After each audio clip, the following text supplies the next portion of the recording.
Assalamualaikum warahmatullahi wabarakatuh. Bismillahirrahmanirrahim. Alhamdulillahirabbil alamin. Wassalatu wassalamu ala sayyidina Muhammadin wa ala alihi wa sahbihi ajma'in. Amma ba'du. Faqad qala al-musannifu rahimahullahu ta'ala wa nafa'ana bihi wa bi'ulumihi fid dharaini amin ya rabbal alamin. Pada hari ini kita akan melanjutkan kajian kitab An-Nasihatul Waladiyah pada halaman 21 subbab al-jihadu fi sabilillahi. Kemarin sedikit sudah saya antarkan bahwasanya jihad fi sabilillah itu senantiasa harus kita lakukan jika kita punya kemampuan, atau kalau kita tidak punya kemampuan untuk berjihad itu tapi masih ada orang lain yang bisa membantu kita, maka kita tetap wajib melakukan jihad fi sabilillah itu. Kenapa? Karena jihad fi sabilillah itu merupakan tiang atau yang bisa menegakkan tegaknya rukun Islam, tegaknya rukun iman. Rukun Islam bisa dilakukan dengan baik kalau ada orang yang berjuang untuk menyampaikan, untuk memahamkan rukun Islam itu. Rukun iman itu bisa dipahami dengan baik, bisa dilaksanakan dengan baik oleh umat Islam kalau ada orang yang berjihad, ada orang yang berjuang untuk memahamkan itu. Nah, maka jihad fisabilillah itu tetap harus bisa dilakukan oleh umat Islam. Nah, kita lanjut kepada paragraf yang kedua, baris paling akhir. Tahawwaza. Ya, tahawwaza fi'il amar. Tahawwaza usaha sira atau merkoleo sira loro al khairah ing kebagusan al azimah kang agung. Wa tafawwaza lan usaha sira memperoleh keuntungan, ya. Lan usaha sira memperoleh keuntungan bil ajri kelawan ganjaran al jasimah kang akeh. Al jasimah kang akeh. Wala tudayyi'ah lan ojo nyiak-nyiakno sira loro, lan ojo nyiak-nyiakno sira loro huquqallahi ing pira-pira hake Allah. Fiha ing dalem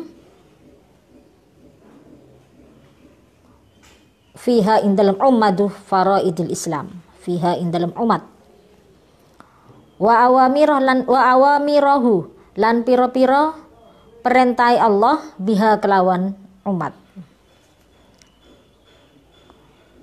Fatahlika moko rusak sira loro ma'al khosirinah semertane wong kang rugi kabeh. Watandama lan getun sira loro ma'al mufritinah semertane wong kang ngelampaui batas kabeh. Ngelampaui batas kabeh atau ngelewati batas kabeh. Sudah. Karena jihad itu merupakan tiang di dalam menegakkan rukun Islam, menegakkan rukun iman. Maka kemudian Abil Walid menganjurkan, memberikan nasihat kepada putranya. Bagaimana isi nasihatnya? Tahawwazal khairal azimah. Jadi berusahalah kamu untuk bisa memperoleh kebaikan yang besar. Itu harus pakai usaha, gitu ya. Berusahalah untuk memperoleh kebaikan yang besar. Jadi untuk melakukan sesuatu yang baik itu perlu usaha keras, gitu ya. Nah, kemudian yang kedua, watafawwaza bil ajril jasimi. Juga berusahalah untuk mendapatkan keuntungan berupa pahala, ya, berupa pahala yang banyak. Untuk bisa mendapatkan pahala yang banyak itu butuh usaha keras. Nah, makanya itu diwasiatkan oleh Abil Walid kepada kedua putranya. Wala tudayyi'a huquqallahi fiha wa awamirahu biha. Dan janganlah kamu menyanyiakan hak Allah. Artinya gimana tidak menyanyiakan? Berarti seharusnya kita itu menunaikan hak-hak Allah. Apa yang menjadi kewajiban makhluk terhadap Allah, berarti itu adalah hak Allah. Seperti ya, umpamanya ini. Makhluk ataupun hamba Allah itu wajib menyembah kepada Allah. Maka Allah punya hak untuk disembah. Gitu ya. Nah, jangan menyanyiakan hak Allah itu. Berarti tunaikan kewajiban kita sebagai hamba Allah. Wa awamirahu biha. Nah, ini perintah Allah juga harus dilaksanakan. Jangan sia-siakan.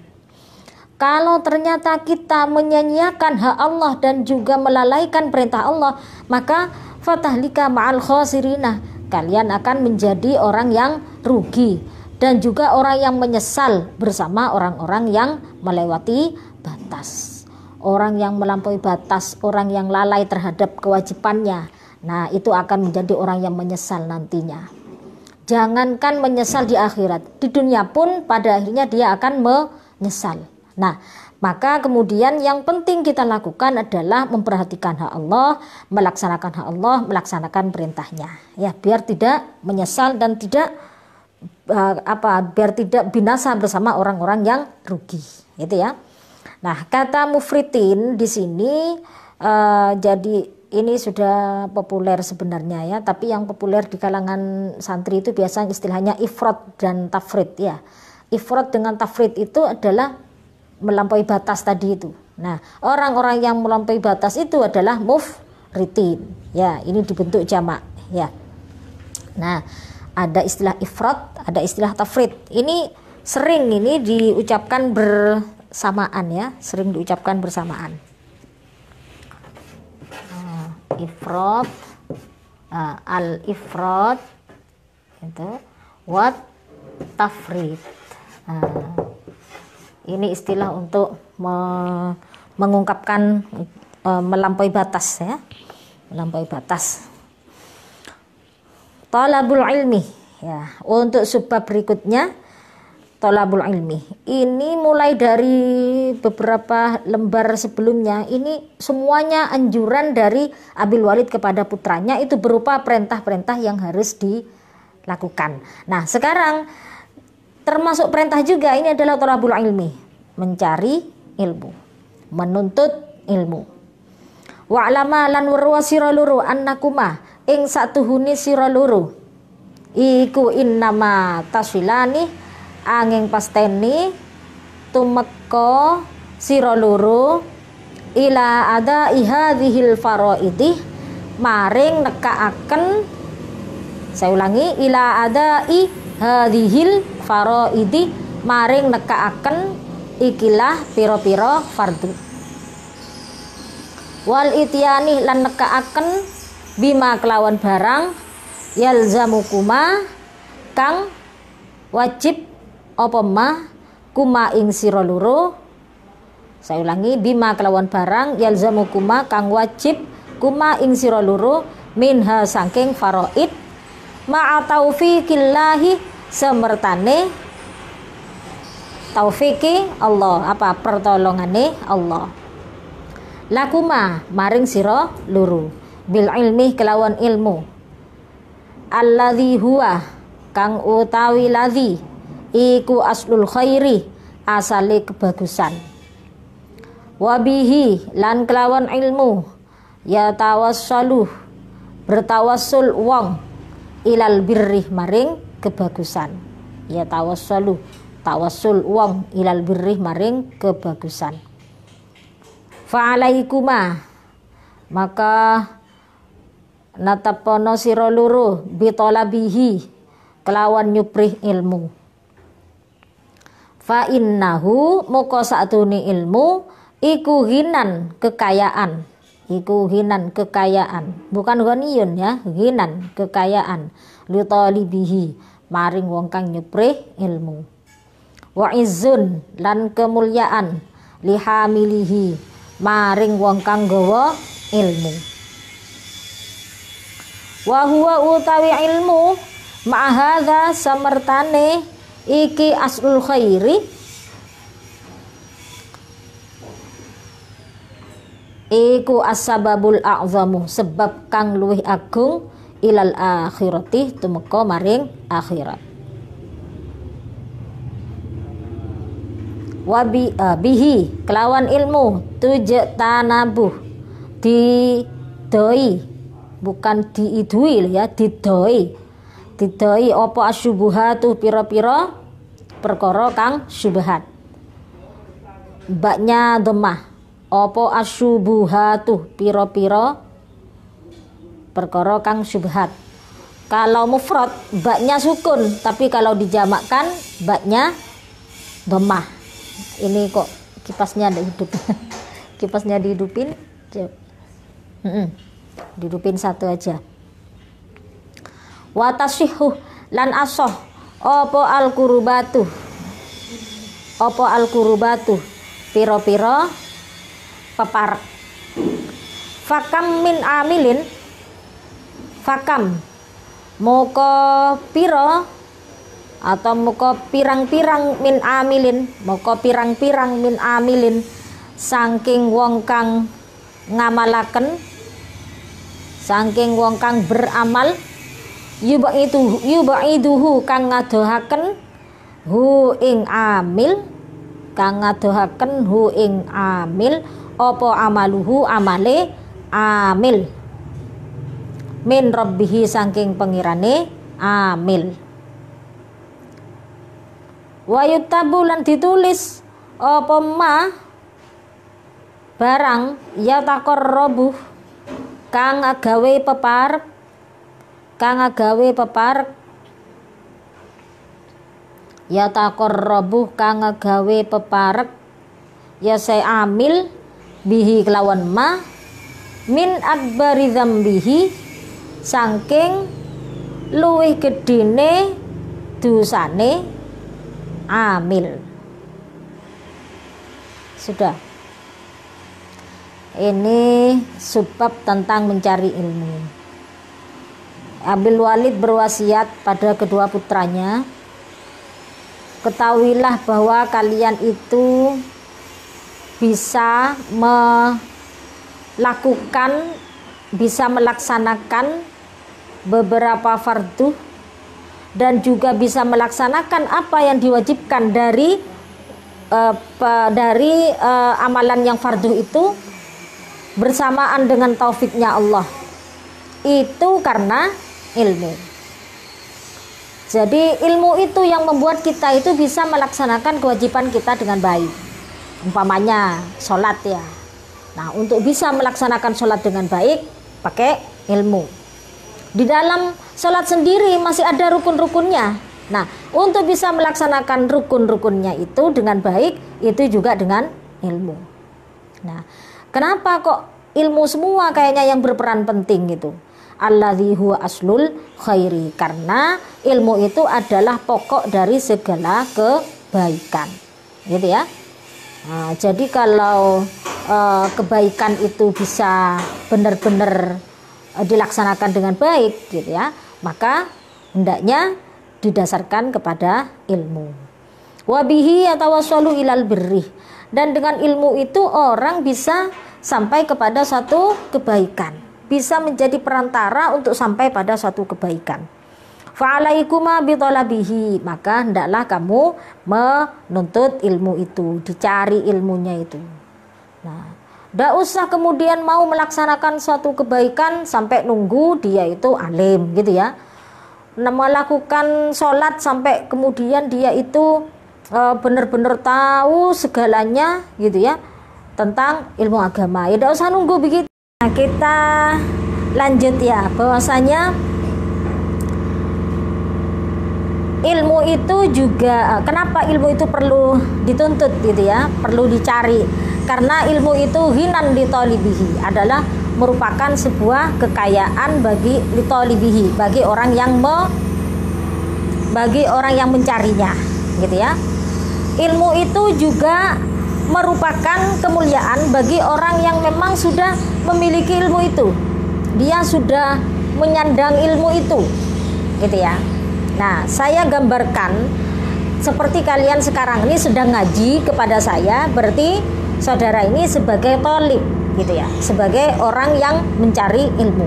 Nah, ilmu bagi saudara yang sedang mencari ilmu itu merupakan sebuah kekayaan. Sekarang wa'izzun lihamilihi. Ketika saudara sudah mengajarkan kepada orang lain, maka saudara sebagai hamil di situ, gitu ya, orang yang sudah membawa ilmu itu. Nah, ilmu sekarang sudah menjadi sebuah kemuliaan, gitu ya, sebuah kemuliaan bagi saudara. Nah, kalau umpamanya saudara belajar, habis belajar mengajarkan, ya berarti belajarnya kepada orang lain, kemudian diajarkan kepada orang lain, ya berarti saudara sebagai thalib juga sebagai hamil. Nah, ghinan tetap kekayaan tetap saudara dapatkan, kemuliaan juga tetap didapatkan. Seperti itu ya. Wa huwa ma hadza as-sababul a'zamu ilal akhirati. Ya. Terus bagaimana? Karena ilmu itu adalah sebagai pokok kebaikan, sebagai kekayaan, sebagai kemuliaan, maka ilmu itu bisa menjadi sebab yang paling besar, gitu ya, untuk bisa sampai pada akhirat, untuk bisa mendapatkan kebaikan di akhirat, gitu. Jadi kebaikan ilmu itu bukan hanya bisa didapatkan di dunia saja. Katanya tadi kemuliaan bukan hanya kemuliaan di dunia saja, tapi juga menjadi kemuliaan di akhirat. Itu. Bihi tujtanabu asyubuhatu. Nah, kalau sudah tahu tentang ilmunya, maka kita secara tidak langsung kita sudah mempelajari tentang syubhat. Nah, di situ maka bisa terhindar dari syubhat. Nah, syubhat itu antara halal dan haram. Jadi kalau halal sudah jelas, haram sudah jelas. Nah, di antara halal dan haram itu ada namanya syubhat, gitu ya. Nah, hal-hal yang syubhat itu hendaknya tidak dilakukan, hendaknya dijauhi. Nah, kalau kita ngerti tentang ilmunya, maka kemudian kita bisa terhindar dari hal-hal yang syubhat itu. Karena tidak banyak orang yang tahu tentang hal-hal yang syubhat itu. Bahkan tahu pun kalau itu syubhat, tetap banyak yang kemudian tetap melakukan. Tapi minimal kalau sudah tahu tentang syubhat itu, orang sudah bisa berusaha untuk menjauhi perkara yang syubhat tersebut. Wa tasihhul qurbatu, hal-hal yang menjadi kita mendekatkan diri kepada Allah, ya, seperti ibadah kita, ya. Nah, itu akan menjadi sah karena adanya ilmu. Nah, jadi ibadah yang kita lakukan betul-betul membuat kita itu dekat dengan Allah karena sahnya tadi itu. Nah, ketika tidak ada ilmu, maka yang ibadah yang kita lakukan bisa jadi tidak sah, akhirnya tidak bisa menjadi tidak menjadi sebab untuk bisa mendekatkan diri kepada Allah. Nah, ini fakam min amilin yub'iduhu amaluhu min rabbih. Berapa banyak orang yang melakukan suatu amal perbuatan yang baik tapi malah menjauhkan diri dari Allah, gitu ya. Seperti apa? Umpamanya orang baca Quran di dekat orang tidur, baca Qurannya terlalu keras sehingga mengganggu orang tidur.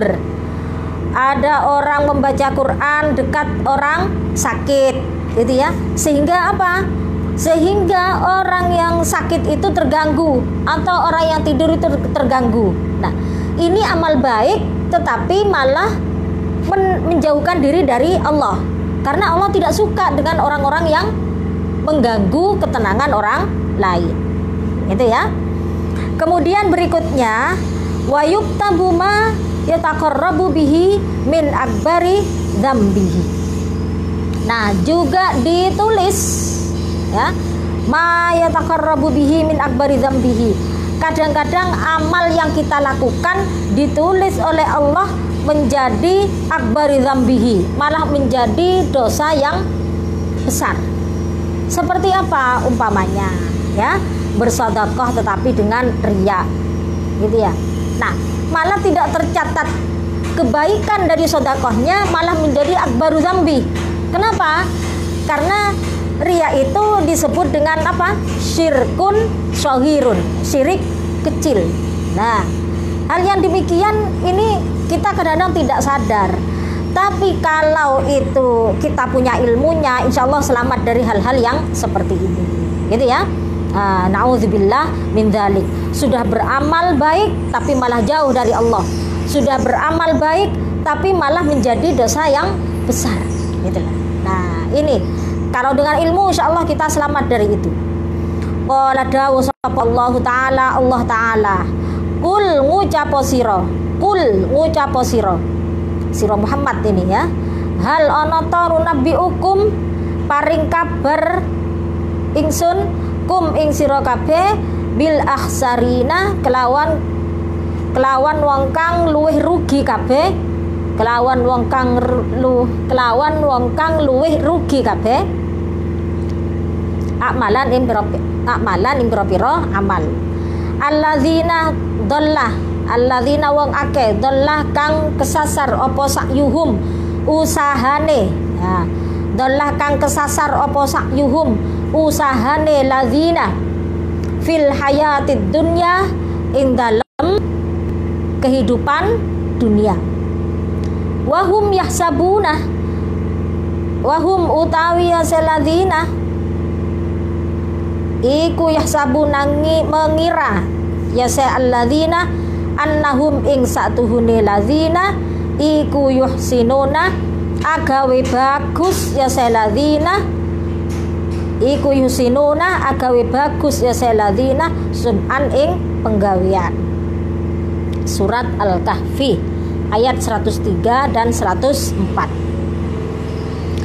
Wa qala lan dawuh sapa ta'ala Allah ta'ala qul hal yastawil ladzina ya'lamuna, qul ngucapo sira Muhammad hal ana ta yastawi padha sapa alladzina ya'lamuna, sapa alladzina wong akeh ya'lamuna kang ngaweruhi ya seladzina walladzina lan wong akeh la ya'lamuna kang ora ngaweruhi ya seladzina.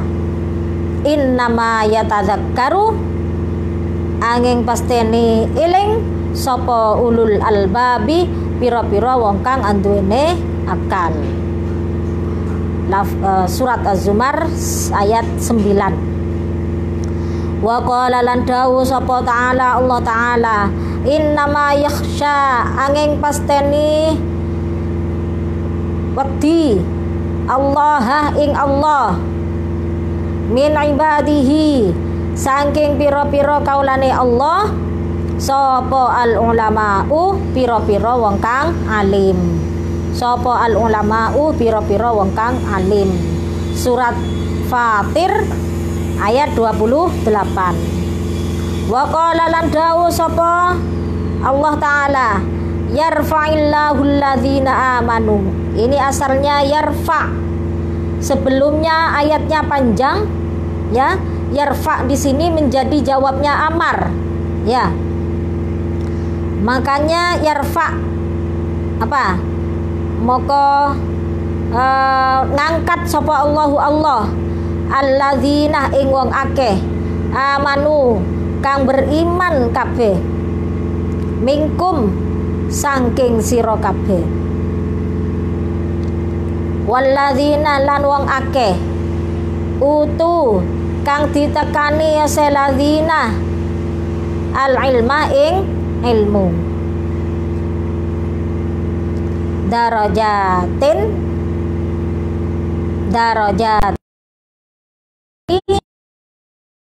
Pak tadi itu darajatin ing piro-piro derajat. Surat Al-Mujadalah ayat 11 gitu ya. Jadi firman Allah dalam Al-Quran, katakanlah Muhammad, apakah aku sudah mengabarkan kepada kalian tentang orang-orang yang merugi. Kenapa? Karena amal-amalnya tidak tertulis sebagai amal baik. Amal baiknya tidak tertulis untuk diberikan pahala, gitu ya. Nah, ini termasuk orang-orang yang rugi. Alladzina dhalla sa'yuhum fil hayatid dunya, yang usahanya di situ tersesat. Usahanya dalam kehidupan di dunia itu tersesat. Wahum yahsabuna annahum yusinuna sun'an, padahal mereka itu mengira bahwasanya dia sudah berbuat baik, tapi kemudian itu tercatat sebagai satu kesesatan, ya, tercatat jadi sebuah amal baik gitu ya, sehingga tidak tercatat pahalanya, tidak diberikan pahala. Nah, ini menunjukkan bahwa ada juga orang-orang yang memang di situ beramal baik tetap, dan dia mengira kalau itu amal baik. Nah, tapi ternyata kosong, gitu ya. Nah, wa qala ta'ala qul hal yastawil ladzina ya'lamuna wal ladzina la ya'lamun innama yatadzakkaru ulul albab.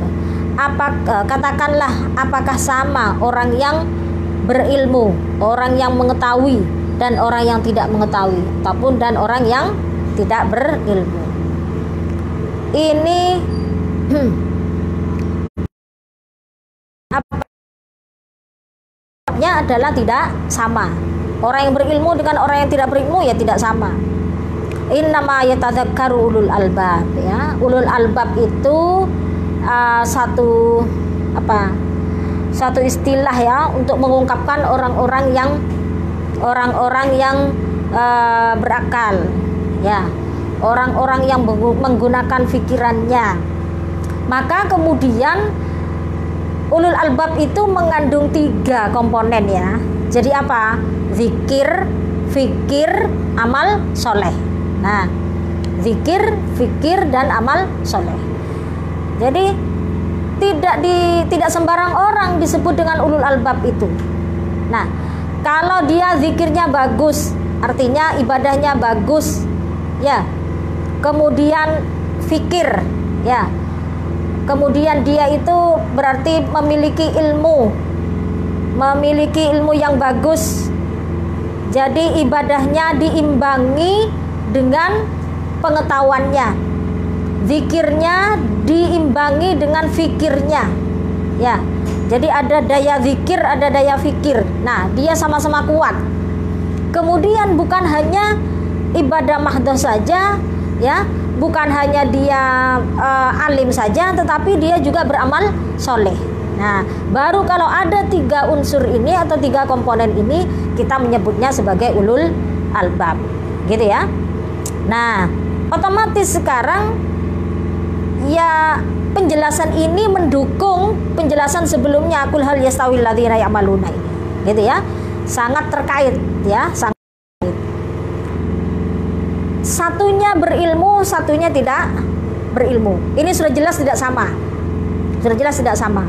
Apalagi satunya berilmu ditopang dengan ibadahnya yang bagus, ditopang dengan amal solehnya yang bagus, ya. Nah, maka di sini juga akan jelas tidak sama, gitu ya. Nah, makanya perlu perenungan kepada kita, apakah kita ini sudah termasuk ulul albab atau tidak, gitu ya. Ya, kita berproses lah, ya. Saya tidak menyatakan kalau saya termasuk ulul albab, bukan.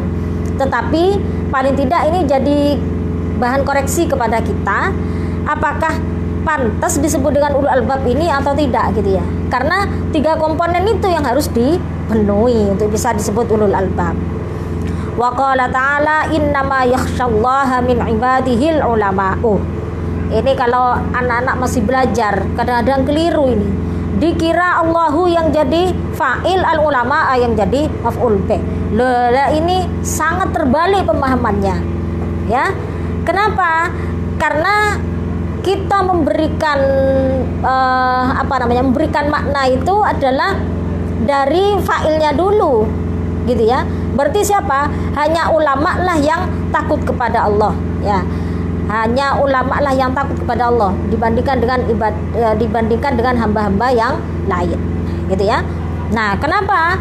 Karena kalau ulama di situ sudah punya ilmunya sudah banyak, ilmunya sudah mendukung kepada ibadahnya, sehingga apa? Dialah yang paling, katanya sih, yang paling takut kepada Allah, gitu ya. Jadi Allah yang menjadi maf'ul bih, al ulama'u yang menjadi fa'ilnya, gitu ya. Jangan dibalik, malah jadi menyesatkan ini. Masa Allah yang takut pada ulama? Pas begitu ini pengertiannya. Kalau salah memberikan kodenya itu, ya kedudukannya itu harus jelas. Allah maf'ul bih, al ulama'u yang fa'il. Kemudian berikutnya ayat yarfa'illahu alladzina amanu minkum walladzina utul ilma darajat, gitu ya. Di sini alladzina amanu disandingkan dengan alladzina utul ilma.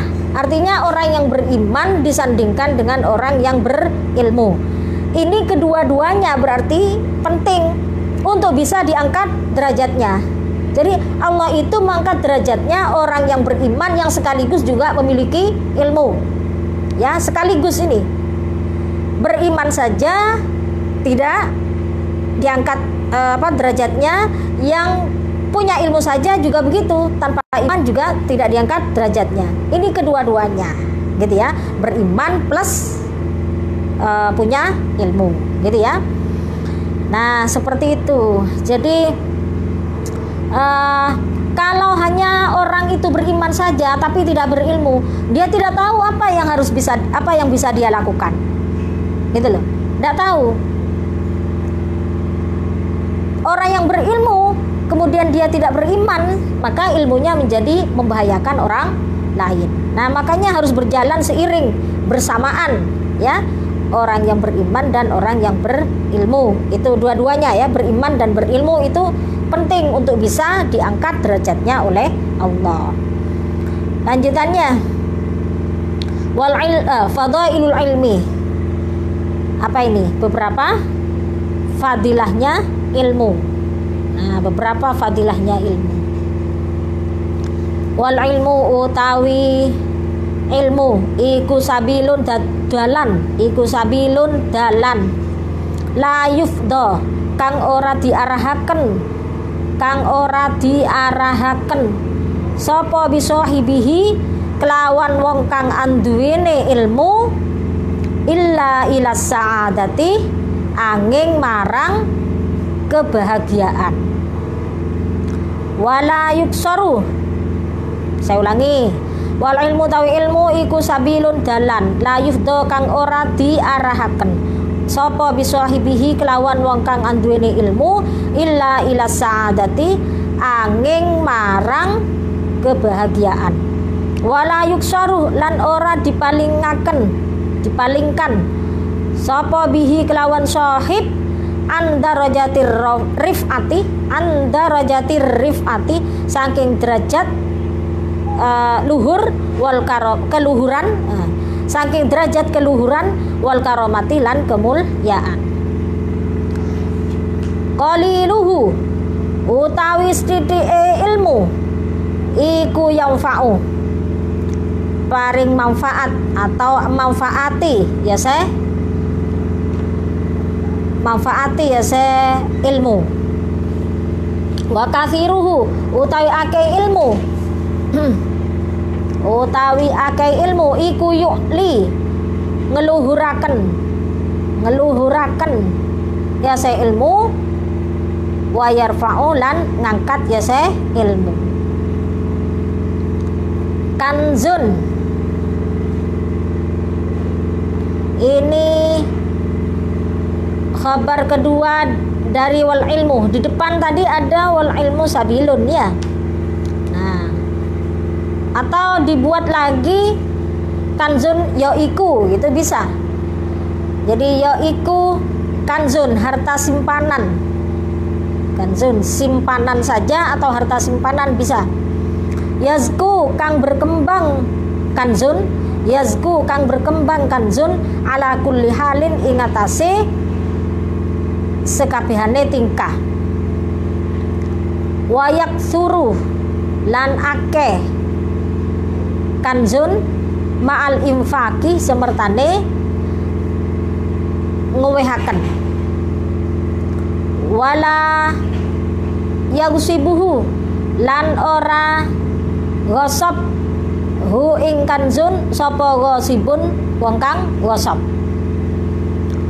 Wala yukhafu lan ora dikawatiraken alaihi ing atase kanzun sapa sarikun wong kang nyolong, wala muharibun lan ora wong kang merangi, lan ora wong kang merangi. Nah, gambaran tentang ilmu itu gimana?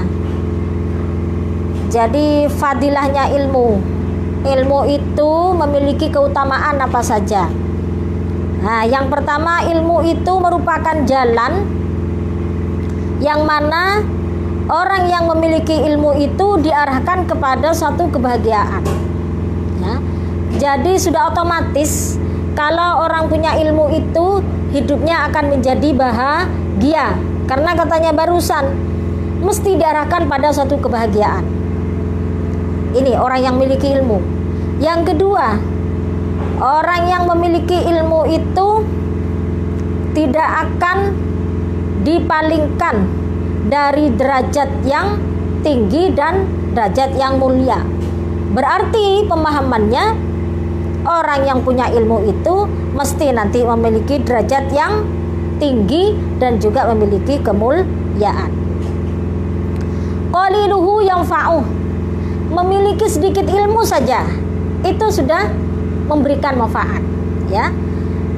Ilmunya sedikit itu mesti bermanfaat, apalagi ilmunya banyak, malah nanti membuat orang yang memiliki ilmu itu memiliki derajat yang luhur, gitu ya.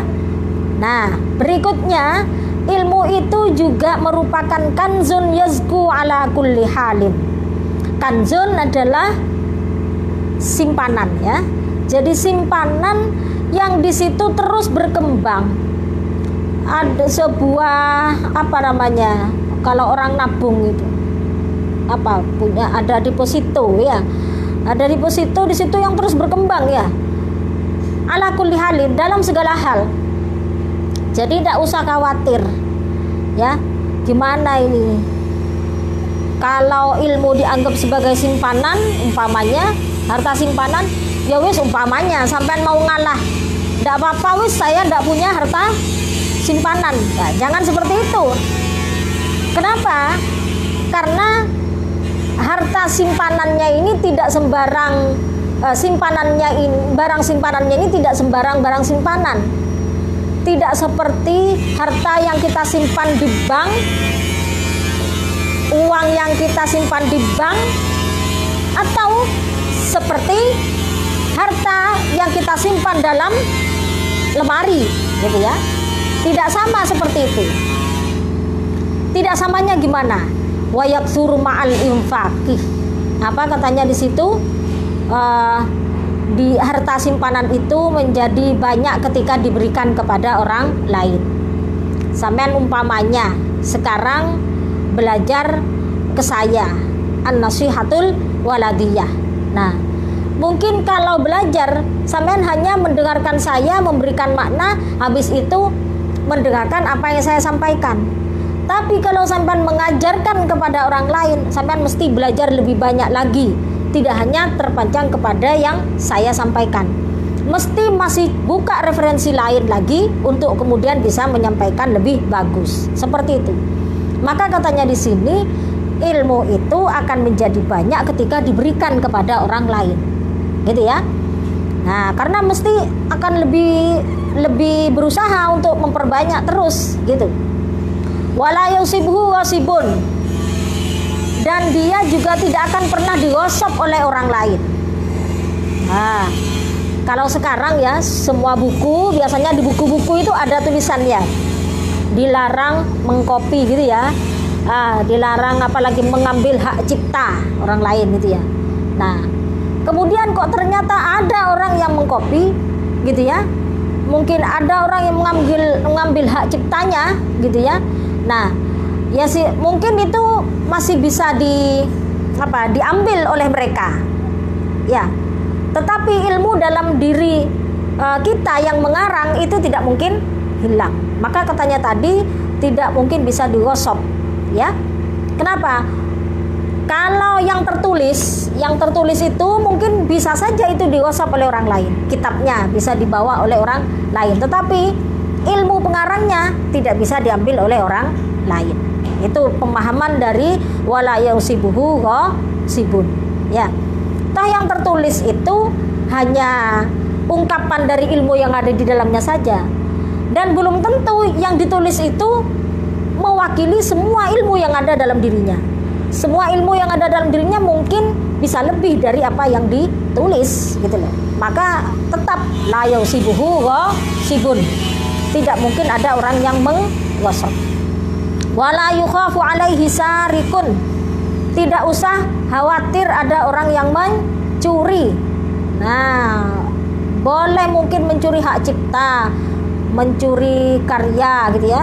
Nah, maaf saja, saya dulu pernah ya ketika masih jadi mahasiswa gitu ya. Nah, tugasnya teman saya itu hilang, dicuri oleh orang lain. Kalau dulu kan tidak pakai file gitu ya, jadi langsung diketik gitu. Nah, langsung sudah jadi begini nih, diambil oleh teman lainnya, gitu ya, dicuri oleh yang lain. Mungkin kalau papernya atau makalahnya bisa saja dicuri oleh orang lain, tetapi ilmunya tidak mungkin dibawa juga oleh dia, gitu ya. Nah, tetap ada dalam diri orang yang punya ilmu itu, gitu ya. Bahkan wala muharibun, orang yang memerangi sekalipun tidak bisa mengambil ilmu yang kita miliki itu. Nah, dalam perang salib katanya ya banyak banyak buku-bukunya, kitab-kitabnya umat Islam yang di situ ikut terbakar karena peperangan itu. Tetapi tetap ilmu itu bisa dimiliki oleh kita, gitu ya. Nah, karena fadilah ilmu yang sangat besar inilah, maka kemudian Abil Walid memberikan wasiat tentang mencari ilmu itu kepada putranya. Gimana isi wasiatnya? Fajtahida fi talabihi. Fajtahida muka anemen-nemeno sira loro fi talabihi ing dalem nyuprih ilmu. Nah, bersungguh-sungguhlah, ijtahida itu ya. Nemen-nemenono itu maksudnya bersungguh-sungguhlah kalian berdua fi talabihi ing dalem nyuprih ilmu. Wasta'dziba lan nyuprih seger sira loro. Lan nyuprih seger sira loro at-ta'bah ing capek fi hifdhihi ing dalem jaga ilmu atau ing dalem menghafal ilmu. Wasahra, ya bisa hifdhi itu menjaga atau menghafal ilmu. Wasahra lan begadang itu apa? Sahra itu nggak tidur malam itu loh. Apa namanya? Begadang ya kalau bahasa kita itu. Melek bengi. Wasahra lan melek bengi. Fi darsihi in dalem deres ilmu. In dalem mempelajari ilmu atau deres ilmu. Wan nasbah lan kerja berat atau wilah kang suwe. Wan nasbah lan usaha keras. Nah, bisa kerja berat atau usaha keras atau wilah kang suwe fi jam'ihi in dalem ngumpulaken ilmu. Wawadhiba, nah ini fi'il amar, wadhib ya. Jadi ijtahida fi'il amar, tasniyah semua. Kemudian ista'dziba fi'il amar.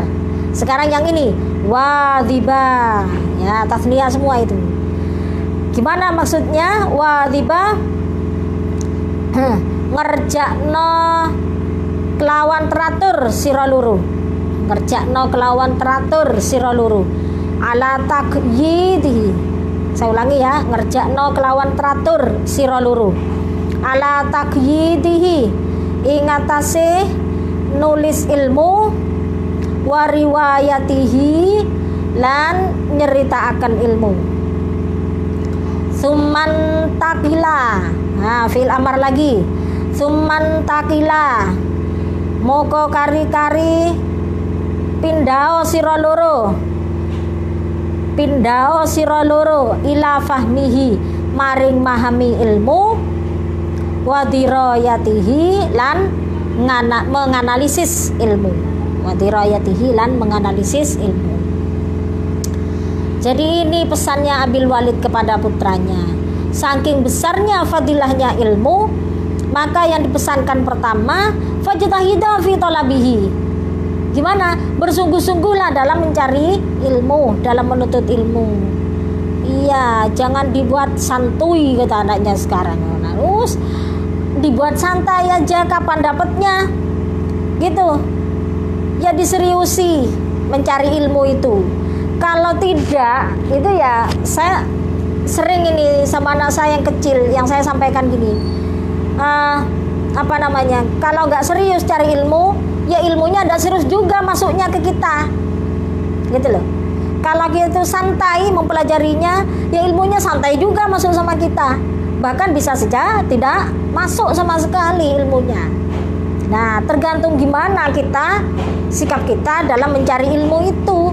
Seperti itu. Wasta'dziba at-ta'ba fi hifdhihi. Apa nyupri seger itu? Nah, nyupri seger itu maksudnya ya menikmati aja. Nikmatilah saja. Capek di dalam menghafal ilmu, capek kan sampai belajar menghafal gitu ya, umpamanya ada yang merangkum, mencatat, wah itu aktivitas dalam mencari ilmu itu semuanya itu membuat kita capek. Kemudian musta'dzibah, nikmati saja yang seperti itu gitu ya, nikmati saja, dibuat seger-seger aja gitu ya. Nah, wasahra fi darsihi, ya malam ndak tidur gitu ya karena mempelajari itu, ya dinikmati saja gitu. Wan nasbat tawila fi jam'ihi, nah nikmati saja apa usaha berat itu, padahal usaha berat lama lagi gitu ya. Belajar kitab itu kan paling angel. Kenapa? Karena harus memperhatikan banyak ilmu nahwunya, ilmu sarafnya, kemudian ilmunya sendiri dari kitab itu, apakah tentang fikih, apakah tentang akhlak gitu ya. Nah, baru kemudian diramu, dipraktekkan dalam membaca kitab itu. Maka itu butuh ketekunan, butuh ketelitian, butuh kerja keras. Katanya tadi kerja berat, an-nasabah itu. Wis kerja berat juga lama lagi waktunya itu. Gitu. Tapi yang begitu itu ista'dziba, suruh apa? Nikmati saja. Sudah nikmati saja. Kerja berat, capek, kurang tidur gitu ya. Nikmati saja seperti itu. Nah, itu semuanya aktivitas yang perlu kita lakukan di dalam mencari ilmu. Wawadhiba katanya tadi, apalagi kerjakan dengan teratur gitu. Kapan waktunya nulis ya ditulis, kapan harus menyampaikan ya disampaikan, dipresentasikan, disampaikan kepada temennya gitu ya. Nah, kemudian apalagi, bukan hanya seperti itu saja, bukan hanya menulis dan menyampaikan, tapi perlu apa lagi? Memahami lebih dalam, mendalami begitu. Nah, kemudian apa lagi? Dirayah, menganalisisnya. Gitu ya. Siswa gitu, dirayah ini ya sudah mesti harus dilakukan. Jangan terhenti di riwayah, jangan hanya terhenti di fahmihi saja, tapi dirayahnya juga perlu. Nah, apalagi sudah berbentuk karya tulis gitu ya. Seperti itu. Berikutnya subbab, kaitannya dengan ilmu lagi, tapi sudah masuk ke rif'atu ahlil ilmi, keluhurane ahli ilmu. Nah, keluhurane ahli ilmu. Wanzura lan ningalono sira loro ayyahalatin ing dindi tingkah min ahwali tabaqatin nasi, saking pira-pira tingkae kedudukane menungso, pira-pira kedudukane menungso. Tahtaroni kang milih sira loro, tahtaroni kang milih sira loro. Wa manzilatin wa manzilata ayyisin fin lan kedudukane ndi kelas. Saya ulangi, wa manzilata ayyisin fin, lan kedudukane ndi kelas, minhum saking nas, tu sirani kang ngelabeti karune, kang ngelabeti sira loro, kang ngelabeti sira loro. Titik. Hal tarayani, ro'a yaro ke bawah, ketemu tarayani. Hal tarayani, ana ta ningali sira loro, ahadan ing wong siji, arfa kang luwih luhur,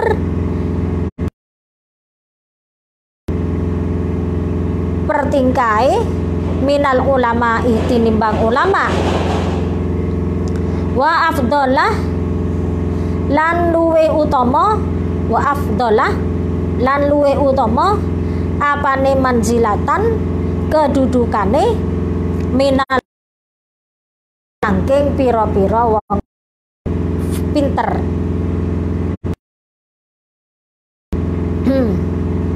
Tidak mesti ahli fikih nih, nanti saya jelaskan, guys. Yahtaju butuh ilaihim maring ulama sapa ar-raisu pemimpin, wal mar'usu lan wong kang dipimpin. Wayak tadi lan katanya kemarin apa? Mengikuti bihim kelawan ya saya ulama sapa alwadi'u wong kang rendah, wan nafisu lan wong kang bagus, yurja'u dibalekaken ila aqwalihim maring pira-pira dawuhe ulama,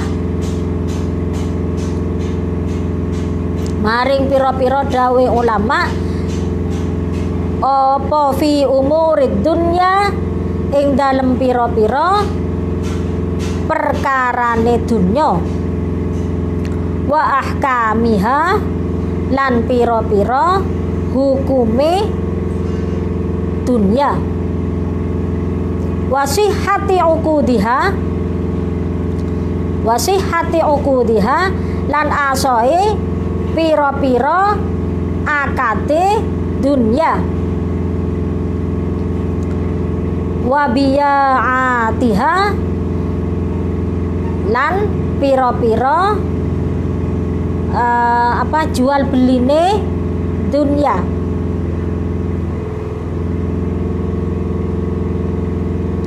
Wa ghairi dzalika lan sakliyane mengkono mazkur min tasarrufatiha saking pira-pira tasarrufe dunya.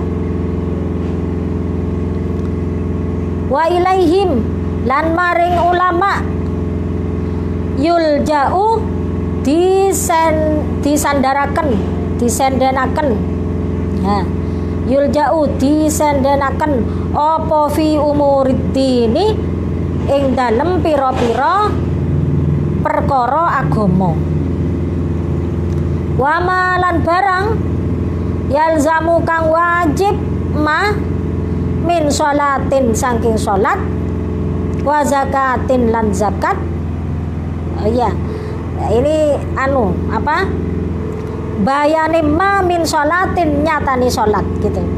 Bayane ma yalzamu itu tin nyatani sholat, wa zakatin lan zakat, wa siyamin lan poso, wa perkara halal, wa haramin lan perkara haram.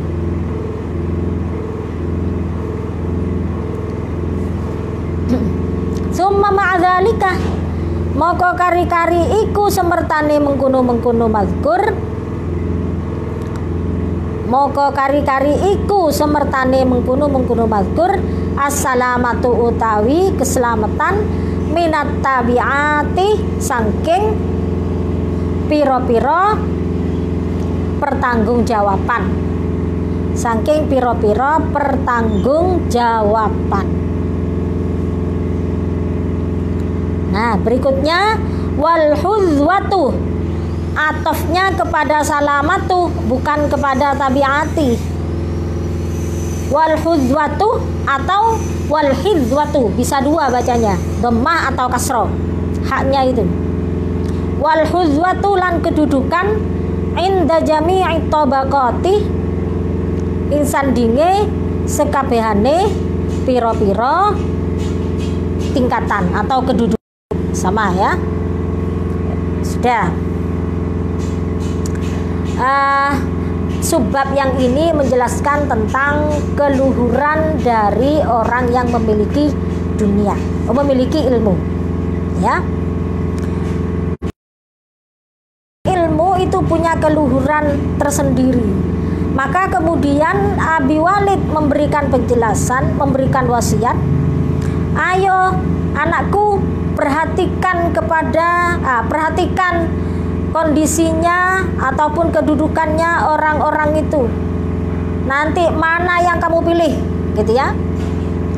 Nah, kemudian juga kamu lihat kelas mana atau klaster yang mana, kedudukan yang mana yang nanti kamu pilih yang kira-kira membuat kamu berpengaruh.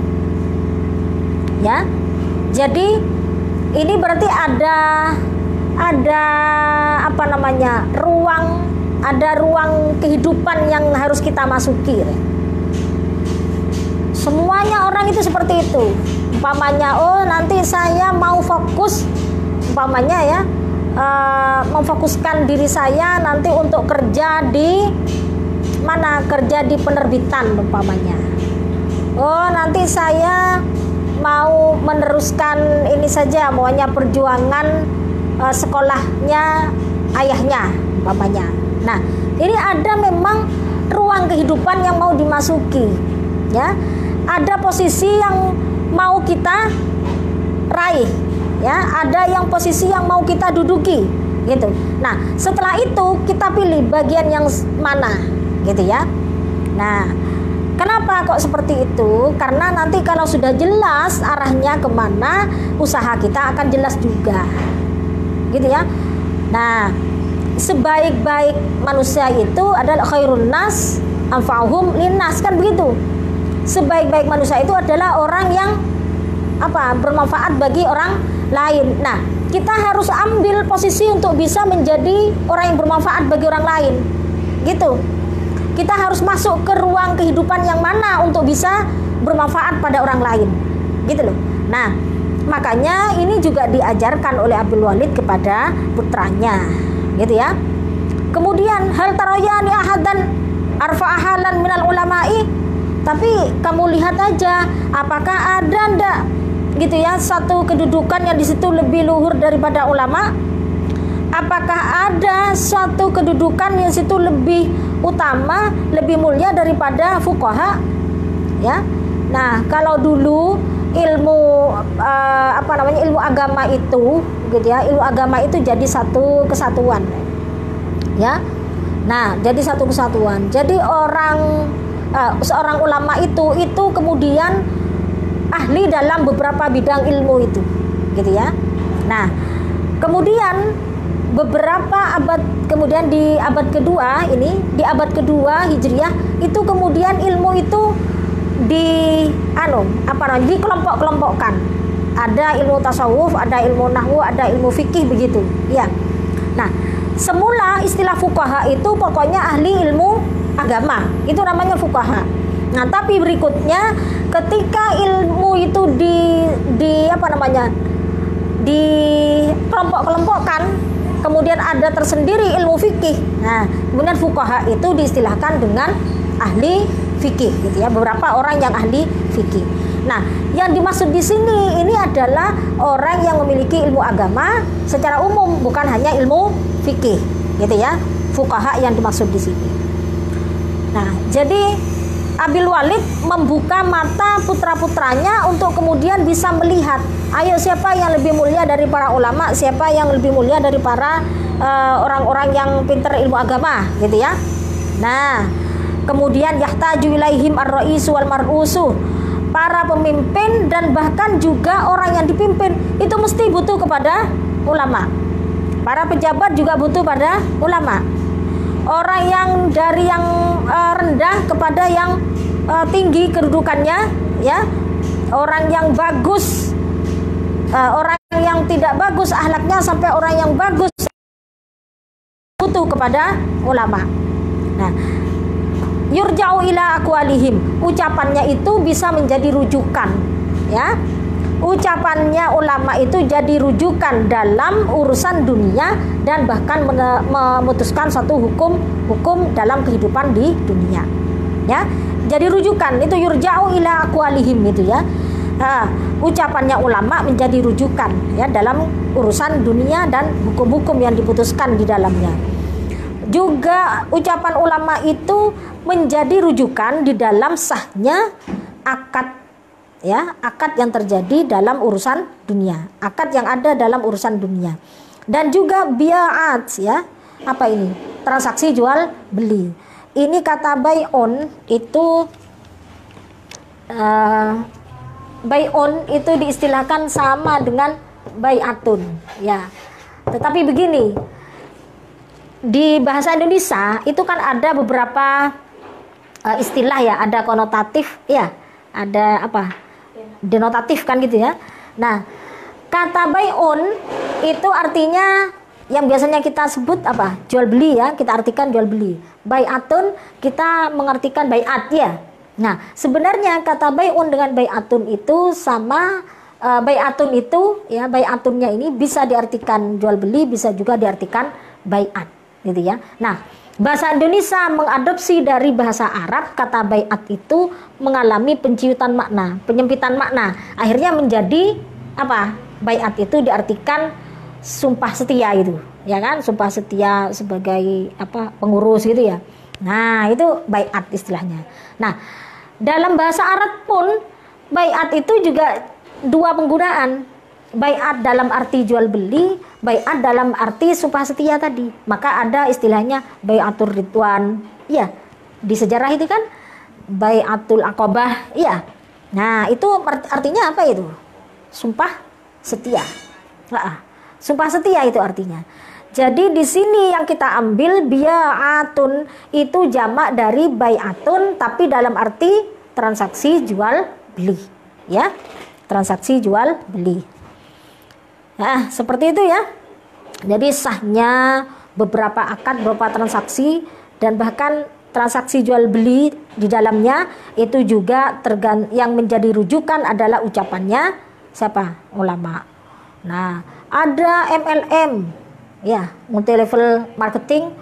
Wah, semuanya nanya sudah ke ulama, gimana ini hukumnya? Wah, tanya semuanya gitu, ya. Nah, ucapan ataupun fatwanya itu menjadi rujukan bagi orang gitu, ya, untuk melakukan transaksi, ya, untuk melakukan jual beli. Itu jadi rujukan ucapan ulama itu. Wa ghairi dzalik gitu, ya. Dan hal-hal yang lain juga begitu min tasarrufatiha, ya, dari tasarruf lainnya. Wa ilaihi mulja'u fi umuriddin, apalagi dalam urusan agama gitu, ya. Urusan agama malah kayaknya semuanya disandarkan kepada ulama. Kalau urusan dunia, ya, urusan dunia mungkin kalau dalam dunia sekarang itu sudah terbagi-bagi, ya, karena memang sudah ada umarok, itu umaroknya sudah rapi gitu, ya. Nah, kemudian ulama juga di bidang agamanya. Nah, akhirnya kalau ulama di dunia sekarang gitu, ya, itu banyak yang dijadikan sebagai tokoh masyarakat juga sebagai tokoh agama, ya. Nah, tokoh masyarakat di situ sudah dibuat berdua dengan umarok gitu, ya, dengan pemerintah sudah gitu, ya. Nah, tinggal yang peran sebagai tokoh agamanya itu yang kemudian diambil oleh ulama gitu, ya, diberikan kepada ulama. Karena katanya tadi itu urusan agama disandarkan kepada ulama. Nah, seperti ini, sholat, zakat, siam atau hal-hal yang lain, guys, perkara halal dan haram itu yang jadi rujukan ucapannya ulama. Kemudian summa ma'dzalika salamatu ma'at tabi'at gitu, ya. Nah, tetapi kemudian karena peran ulama yang seperti itu gitu, ya. Nah, maka kemudian dia selamat juga dari pertanggungjawabannya. Gimana selamat dari pertanggungjawabannya? Bukan berarti ulama itu tidak punya tanggung jawab terhadap kebaikannya umat, bukan ya. Maksudnya begini, ketika ulama sudah memberikan sumbangsih pemikirannya kepada masyarakat, kepada umat gitu ya, nah disampaikan sudah, nah kemudian efek dari yang ia sampaikan itu gitu ya, itu tidak kemudian menjadi tanggung jawabnya dia di hadapan Allah. Artinya ya, efeknya itu silahkan efeknya itu kan akan beda-beda gitu ya, akan beda-beda pada efeknya terhadap perorangan di masa. Nah itu sudah di luar tanggung jawabnya ulama ya, di hadapan juga di hadapan manusia gitu ya. Wal hudwatu 'inda jami'it tabaqati. Nah, ini juga karena peran ulama yang sebegitu besarnya, dia juga memiliki kedudukan di depan di semua tingkatan, di semua lapisan kehidupan masyarakat. Seperti itu ya. Saya kira untuk subbab rif'atu ahlil ilmi ini saya cukupkan di sini saja. Ini sebenarnya masih ada tapi waktunya tidak memungkinkan. Ya, semoga apa yang saya sampaikan bermanfaat. Wallahu a'lamu bishawab. Wassalamualaikum warahmatullahi wabarakatuh.